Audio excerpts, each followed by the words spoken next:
நம்ம கோயம்புத்தூர்ல ஒரு ஃபேமஸான பிரியாணி கடைக்கு தான் போறோம். அது இந்த பிரியாணி கடைக்கு தனி ஃபேன் பேஸே இருக்குங்க. வந்தது அந்த காதர் பாயோட மட்டன் பிரியாணி சாப்பிடதான். ராவத்தூர் பிரியாணி. இந்த ராவத்தூர் பிரியாணி எங்க லொக்கேட் ஆயிருக்குன்னு பாத்தீங்கன்னா துடியலூர்ல லொக்கேட் ஆயிருக்கு. ஸ்ரீமுருகன் தியேட்டருக்கு தாண்டி 4 நம்பர் பஸ் ஸ்டாப்க்கு பக்கத்துலயே தான் லொக்கேட் ஆயிருக்கு. கோயம்புத்தூர்ல கொஞ்சம் பேர் இந்த கடைக்கு போகாம இருப்பாங்க. ஆனா இந்த பேரு கேள்விப்படாம இருக்கவே மாட்டாங்க. பிரியாணி லவர்ஸுக்கு தாங்க தெரியும் ராவத்தூர் பிரியாணியோட அருமை என்னன்ட்டு.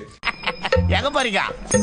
அதான் போய் கேட்டுன்னு வந்துடுறோம். சீக்கிரம் சட்டு முட்டு. சீரக சம்பா அரிசியில பீஃப், மட்டனு, சிக்கனு இந்த 3 நாங்க வாங்கிட்டோம். அது போக ஒரு ஃபுல் கிரில்லும் வாங்கிட்டோம்.